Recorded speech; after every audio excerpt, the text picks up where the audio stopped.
Christian parenting.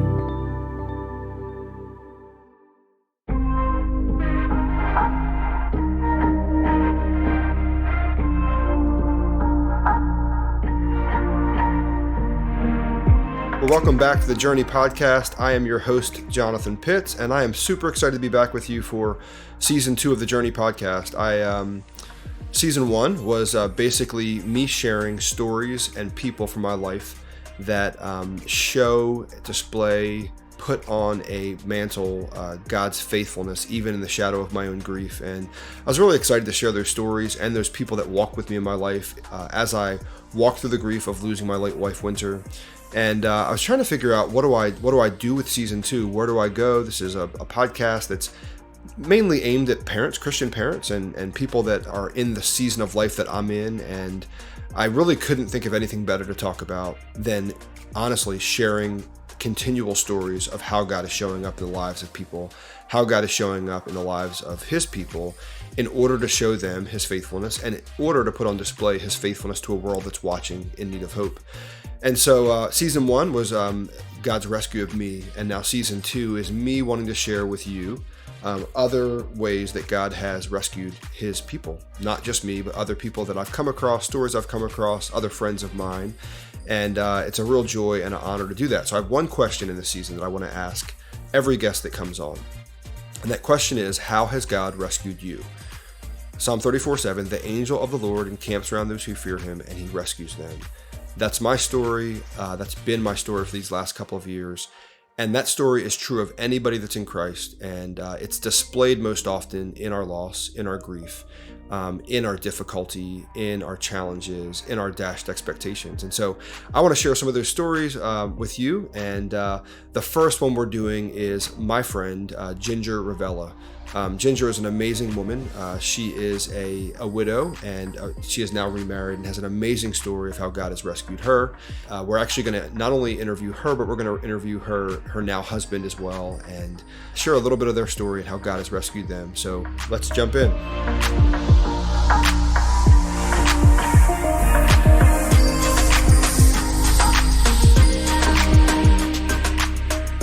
So I'm here with my good friend, Ginger Ravella. Ginger, you and I haven't known each other terribly too long. I guess it's been almost 3 years. It's probably been about 3 years since I heard your name for the first time, or at least since my late wife, Winter, heard your name for the first time.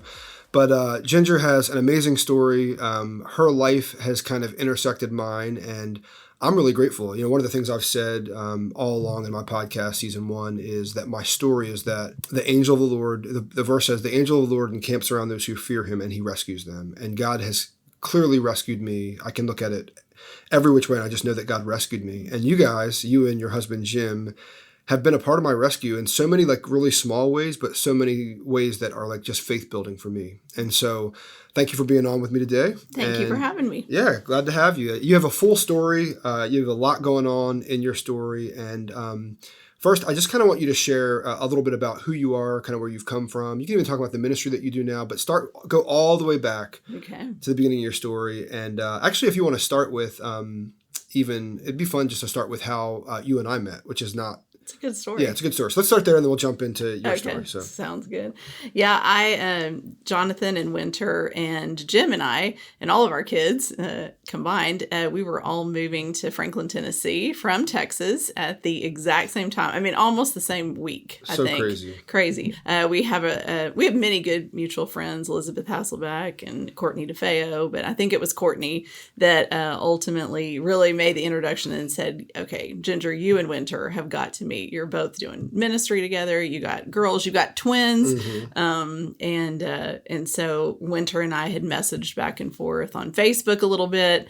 And she said, okay, we're unpacking boxes. We're in boxes. I think that was the last message I had from her was we're in boxes. And I said, well, we're just out of boxes. Wow. And she said, girl, you changed your phone number already? I said, hey, I'm going 615. I'm all the way. We're all in. We're all in. And so she said, I think she was going to be gone. And so we were going to meet up, when she got back from speaking. And tragically, I remember, I think it was Courtney's post about Winter passing. And my heart hurt. It broke for you and for the girls. I knew Winter was, safely in the arms of Jesus, but it was a road that I had walked, and I knew what you were about to walk through, and your kids. And I tear up. I tear up even now because I do see the Lord has given me such compassion for widows and widowers and kids without a mom or a dad.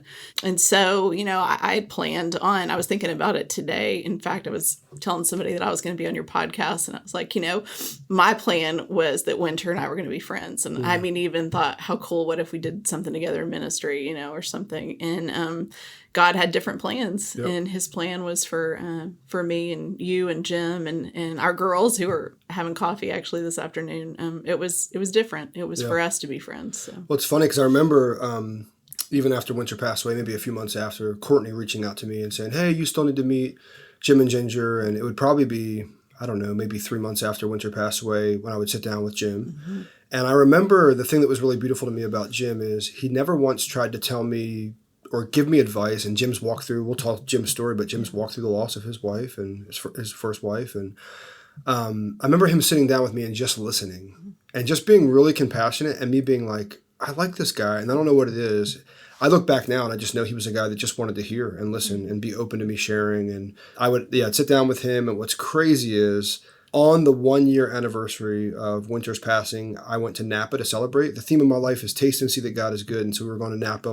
My sister, my mom, two of my sisters and my mom went to Napa and walked into this tiny little winery. And who would be sitting in that winery? One other group that was there, but Jim and Ginger Ravella and a few of their friends enjoying this awesome wine. And just kind of crazy to think about how God did that. And that for me was this moment of me recognizing yet again that God was rescuing me. The angel of the Lord encamps around those who fear him and he rescues them. And I actually think God always wants to give us little glimpses of how he's rescuing us. Even if we can't see the full picture, he's just showing us, I got you. Well, and it was crazy too, because it was a winery that was way up in the middle of the mountains. I mean, we haven't been to Napa since. I mean, it was just so... And I'd never been to Napa before. It was so obscure. Yeah. We were with some friends, and I remember when that sliding glass door opened, we were on the balcony, and I heard Jim say, Jonathan, and Jonathan say Jim, and I thought, what in the world? Because I hadn't seen you in Franklin up till then. Yeah, I think you saw my girls in Target. Yeah, we were literally across the world. So I think it gave you maybe just a little glimpse into, just... what your future might look like someday. I think to see Jim and I out there, knowing that we had walked through the same heartache and pain that you have. Yeah, and then Jim would cook us a good Italian meal probably a month or so after that, a couple months later, and we've been friends ever since. You've been walking with me. We'll talk more about the kind of the rest of my journey. But why don't you just share kind of a little bit about your journey? You have a pretty incredible story that includes heartbreak and includes loss just like mine. But why don't you just kind of, you've probably done this 1,000,000 in one time. So how about 1,000,002? Well, anytime. I grew up in a Christian family and went to college, married my college sweetheart, this really handsome guy named Troy Gilbert. And he became an Air Force fighter pilot, and I'd have followed him to the ends of the earth. He was a good man. He was godly. Wow. He was like everybody's best friend, and he looked like Tom Cruise. And he had it all. He had it all, and he loved Jesus with his whole heart. And so we were married for 13 years. Mm-hmm. We moved 11 times in that 13 years with the Air Force. We lived in 2 countries. 4 or 5 states. We had 5 kids in that amount of time, and so we were busy. We were living the dream. And when he left, he volunteered to go to Iraq in September of 2006. And at the time that he deployed, we had 5 children who were all under the age of 8. Wow. We had an 8-year-old, a 6-year-old, a 3-year-old, and 2 6-month-olds. We were living in Phoenix, Arizona. Mm-hmm. And he was an instructor pilot, was not supposed to deploy. He was working for President Bush, and he was a wing commander's aide. And that wing commander at Luke Air Force Base there in Phoenix actually was going to Iraq and said, I know this is a rotation that you're you're not supposed to deploy. You're supposed to be just instructing. And I know you're working for the president, but if you'd like to go, I mean, I know you've trained your whole life for this and you're my top pilot. And so I remember when Troy walked in, we were talking about it, praying about it. And I'm like, this really isn't a good time for me. I've got 2 3-month-olds right now and 3 little bitty kids. And, but I knew in my heart of hearts, that God was calling him there. And I remember I said to him, what if something happens to you over there? We're never going to forgive ourselves. And I remember he said, nothing's going to happen to me. I'm a fighter pilot, because that's fighter pilot mentality. They're kind of that's resilience. Invincible. Yeah. But then he paused and he said, but if something does happen to me, you are going to know without a doubt that it was God's will.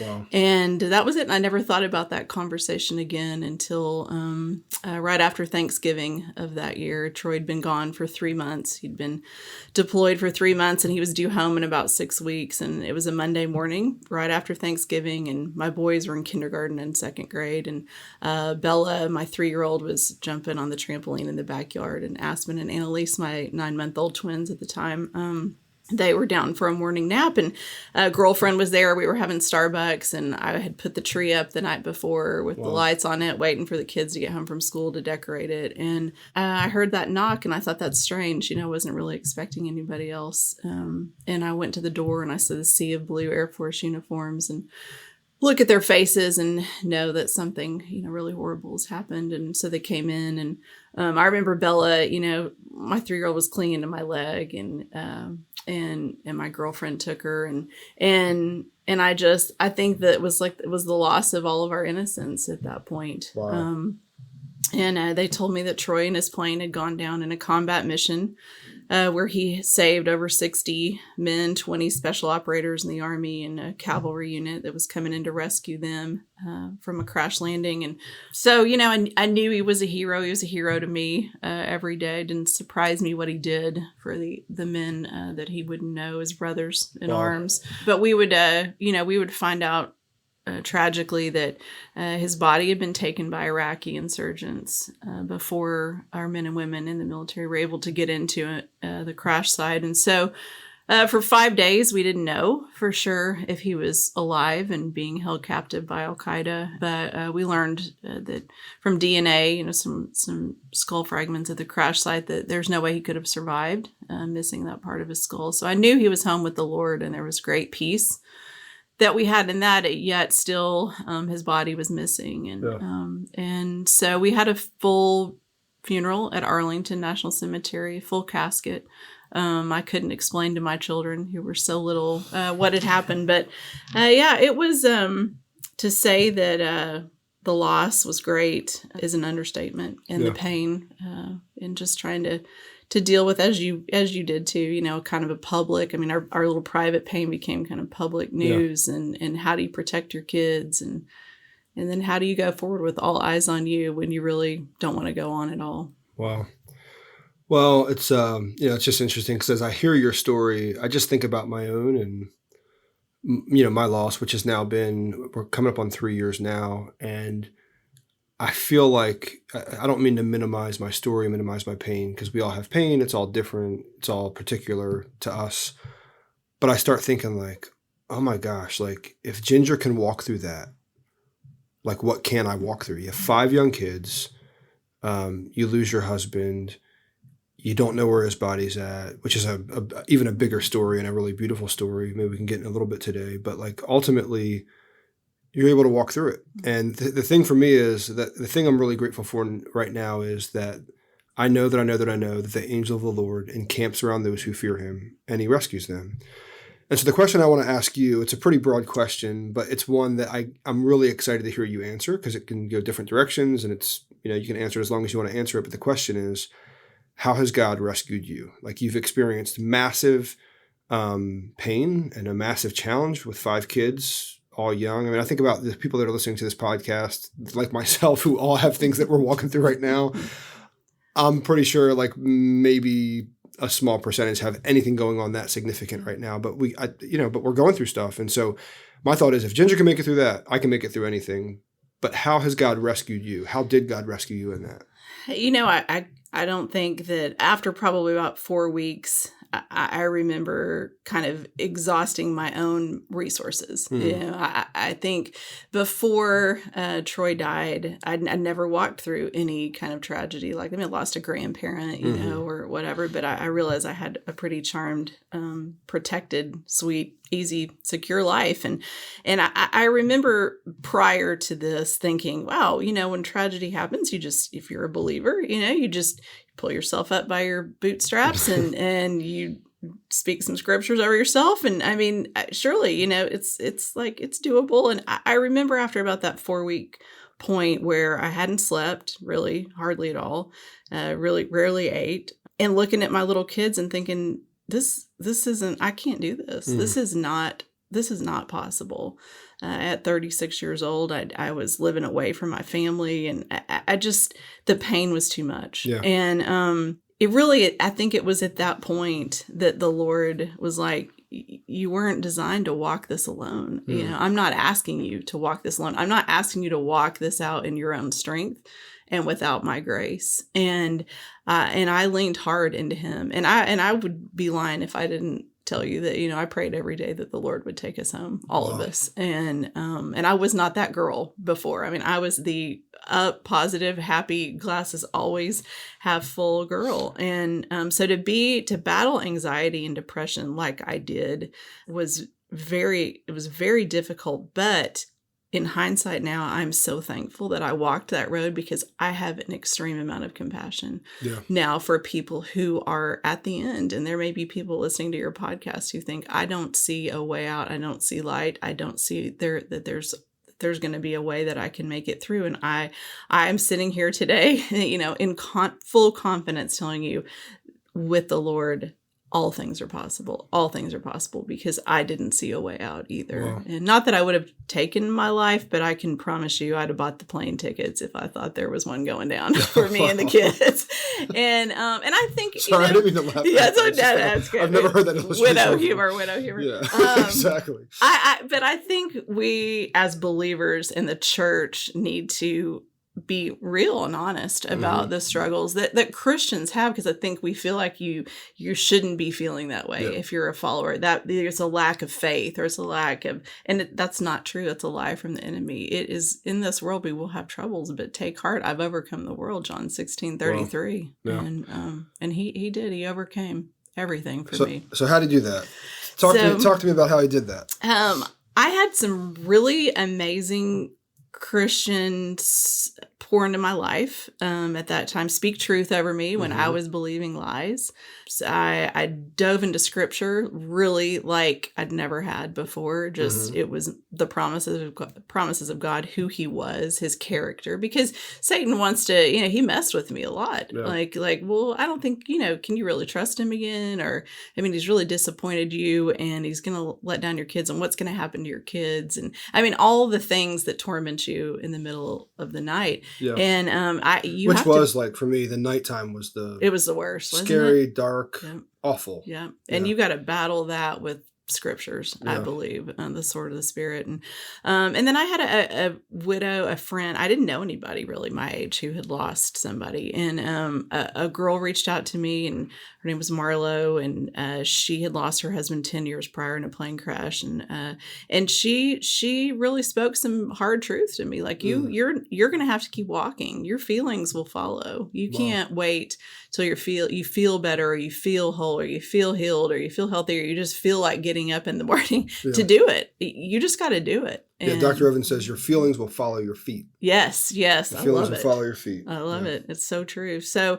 I started doing some things that I didn't want to do, which, you know, maybe, I definitely stayed in church, which was hard because it's lonely. You sit in that pew, watch all the other families and all the other husbands with their arms around the back of their wives' chairs. And, but I just, I wanted to have that sacrifice of praise. So that my faith would follow. Wow. Yeah. So she reaches out to you, gives you some hard truth, and what else happens from there? So I started thinking about other people, and I think thinking about everything I had to be grateful for, and I always did. I mean, at the end of every day, there was something amazing that the Lord had done, whether it was as small as a casserole from a friend, or as big as the military coming and telling me, that I had full insurance, I didn't have to worry about my benefits, or just God always showed up and provided through believers and just through his presence and his spirit. So I started though speaking and sharing our testimony to help raise money for military families' education, and I found a lot of hope and healing in that, and being able to reach out to others. And as you know, Jonathan, people come up to when you share your testimony, vulnerable testimony about loss, other people feel empowered to share theirs with you. And so I found that I could maybe help other people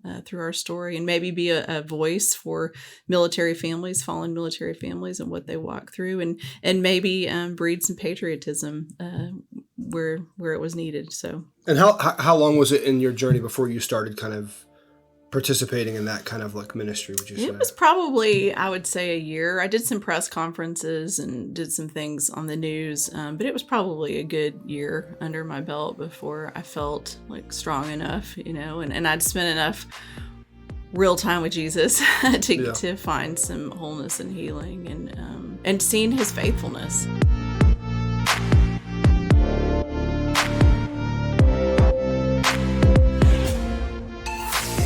So if you're listening to my podcast, you're actually listening to my podcast on the Christian Parenting Podcast Network.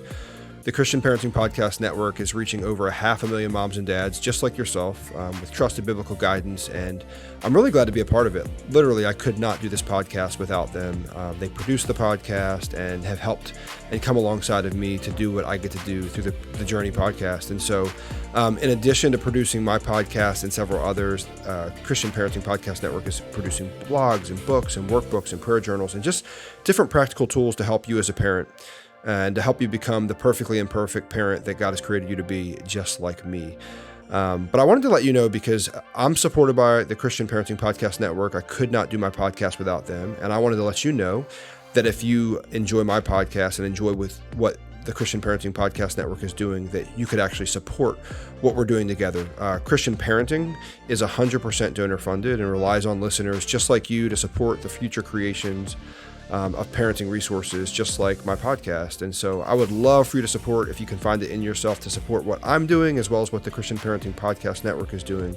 You can actually text CP Give to 474747. Again, if you're interested in supporting, just type CP space give to 474747. You can also go to cpgive.org, find out more about how you can support. You can also hear about testimonies just like this one. I kind of want to end with this. This is a person that just shared based on my podcast. Todd said, "This really hit home as I experienced a similar tragedy on April 8th, 2008, similar tragedy to mine." He says, "That's when I lost my wife of 15 years at the age of 39 to ovarian cancer with 2 boys who were 8 and 10. I appreciate your perspective and stories. It helped even to this day, almost 13 years later. Honestly, the reason I do what I do is because I really want to share my stories in hopes that someone might find in my story a piece of how God might want to speak to them. And whether it be my story or guests I've had on or guests I will have on, I just want to share stories that are compelling and remind us of the faithful, good God that we serve." And so I love what Todd shared, and my hope is that the podcast has impacted you in some way as well. And so if it has, and you can support the work that we're doing in hopes that we can reach others, I would love for you to support the Christian Parenting Podcast Network. You can text CP Give to 474747. Again, that is CP space give to 474747, or go to cpgive.org. Thanks for your prayerful consideration, and really grateful that you would consider helping me and the Christian Parenting Podcast Network with the work that we feel called to do.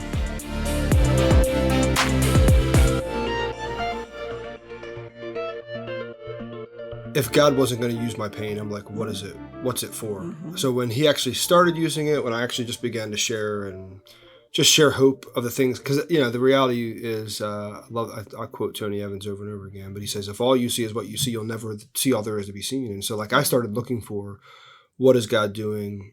Specifically, how is he rescuing me? And I would see it. Like I'd see how he rescued me. I'd see it through sitting down with Jim. I'd see it through my sister moving in with me. I'd see it through even like, just all these little small random things like Kirk Franklin, who went to my wife's funeral, who's been moved by it and asked Lena to sing of the song, My Winter Promise. He named the song after winter. There are all these little things that were happening where God was kind of like, what's the word? He was kind of like, he was making much of himself in the middle of my mess. And I couldn't help but see it. And it sounds like you're the same. And when I can't help but see it, I can't help but talk about it. Yes. And so in talking about it, it really brought me a lot of healing. Counselors would say that people that are grieving need to feel seen, heard, and understood. And I've heard it said a couple different ways: seen, heard, understood, seen, heard, loved. But in being able to share, I feel seen and heard and understood. And what's interesting is that God will use that when we're willing to share whatever our pain is. And I think, with so many people were watching me and the kids and watching the Lord show up and provide. And so he did. He revealed himself in so many ways. I remember about 3 or 4 months after Troy was killed, the kids and I just couldn't stay in the house anymore. It just made me too sad. And it was super small, like 2,000 square feet. And we were kind of all crammed in there, all 6 of us and everybody helping me. And so we just moved into a rent house. And, but it was really, like I thought it was so painful to walk away from that house, but I watched, about 15 fighter pilots pull up with truck pickups and U-Hauls and pack my stuff. I just still get emotional thinking about it, putting away my dishes and, friends folding baby clothes for me and putting them in the drawers. And I basically went in my room and I didn't come out until it was all done. And I walk out and I have a new life. And as hard as that was to see, I didn't have to walk into that new life alone. Yeah. It's really interesting because I think about my story. We moved to Franklin from Dallas, same week that you moved from San Antonio. Yeah. Winter and I bought the house together. We moved in, got our girls in school, and she would actually pass away in Dallas like the last week that we were there. We went back for a week for me to finish my last week of work, and then we'd come back. And another way I saw the angel of the Lord rescue me is the fact that I walked into a new life really a couple of days after her funeral. We buried her in Dallas, and there's just something really beautiful about coming to a new town where what's interesting, I wasn't known, but I was a new pastor coming into this town. But it was like a fresh start, a new start, and a fresh place to grieve that wasn't stuck in or entrenched in what we had always known, which everybody doesn't have that, but I had that, and I was really grateful for that. That was one of the ways that I felt like God rescued me, was giving me a new place to grieve. Like the home that we bought together, we slept in that bed with basically no sheets on it for like the first 3 nights. And that's all the memories I had there. So there was something beautiful about not having to like really just sit in the place of grief, like that real place of grief. We'd already sold the house that we'd been in together for years. And I knew that was like, you just mentioned, like just wanting to get out of that place. And I'm sure that's probably memories and also just the logistics of being in a small place with a lot of kids. And so I'm just wondering like, did you daily have somebody with you helping you manage 5 kids? I did. I had a sweet girl from church. We had this, she was our babysitter. And then when Troy was deploying, he said, hey, her name was Becky. He said, Becky, she was in college. And he said, would you come over like every week now, just regularly, like maybe 3 days and help Ginger out? And she said, yes. And as the Lord would have it, Becky had lost her father. He was in the military and was actually hit riding a bicycle. And so she had already walked through loss as a young woman. And so she was just able to just jump right in and help with the kids and just kind of knew what they needed. And so that was just another way, with the Lord, I watched him just lay the bricks out for us to walk on and make a soft place for us to land. And he did that. And he'll do that for all of us. It's his nature. It's who he is. So, no matter the pain, no matter the loss, no matter it's different for loss of a loved one, loss of a child, loss of a job, loss of whatever. It's God's joy to kind of step in and provide and rescue.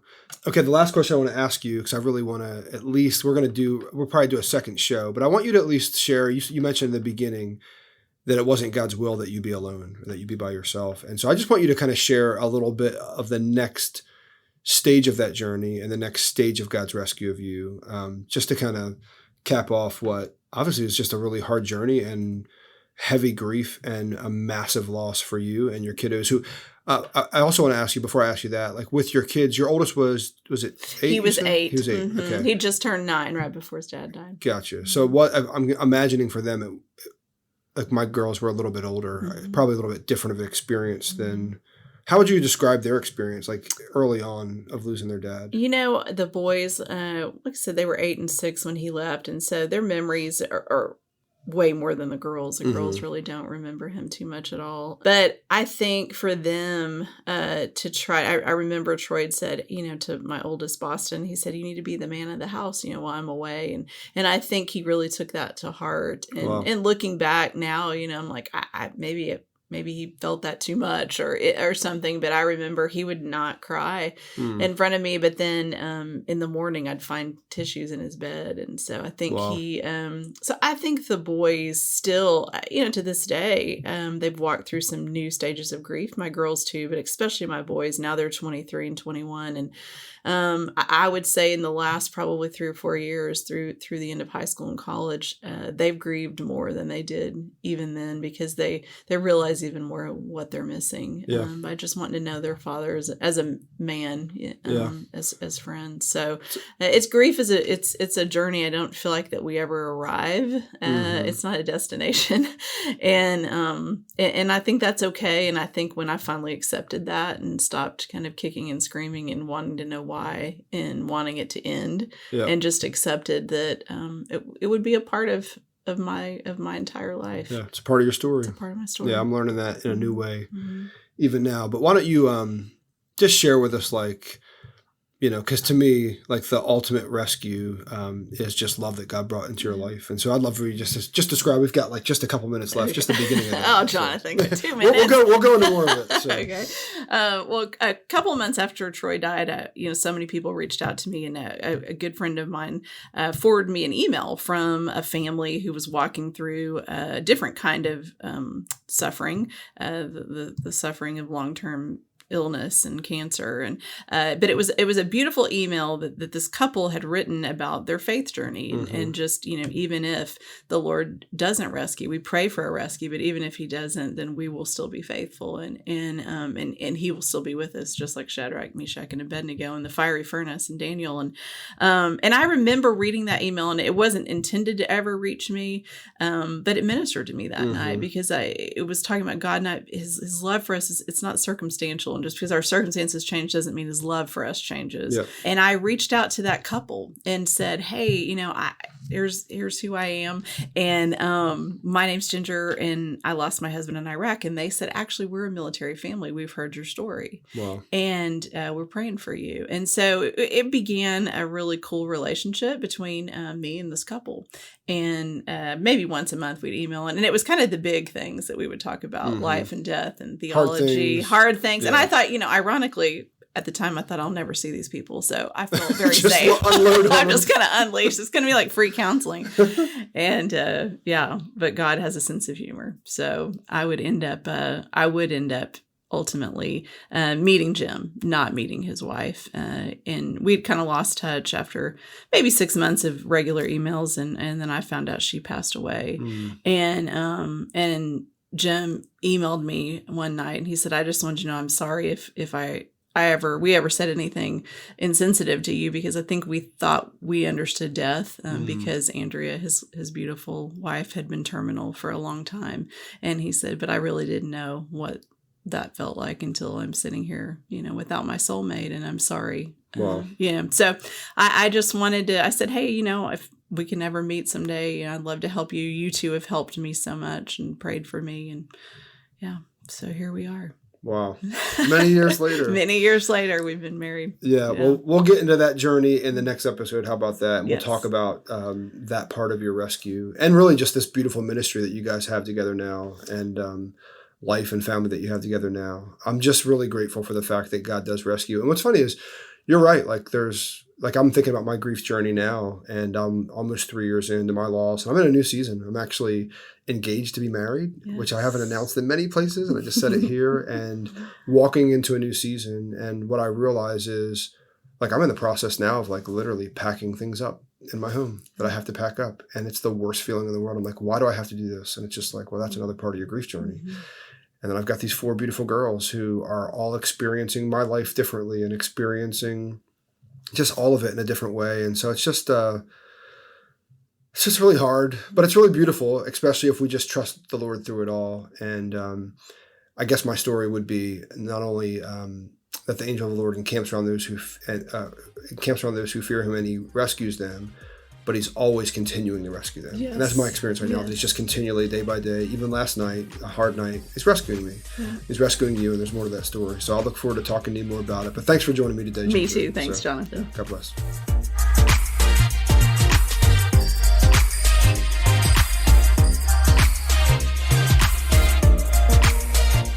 Well, what a beautiful story with Ginger Ravella. I hope you enjoyed part 1. We're coming back with part 2 in our next episode, and we'll share more about Ginger's love, more about how God has rescued her. Just get the rest of the story. It's a kind of a cliffhanger. So if you enjoy the podcast, I would love if you would consider giving us a review, and also wherever you listen, just give us a follow as well. God bless you guys, and thanks for joining me today.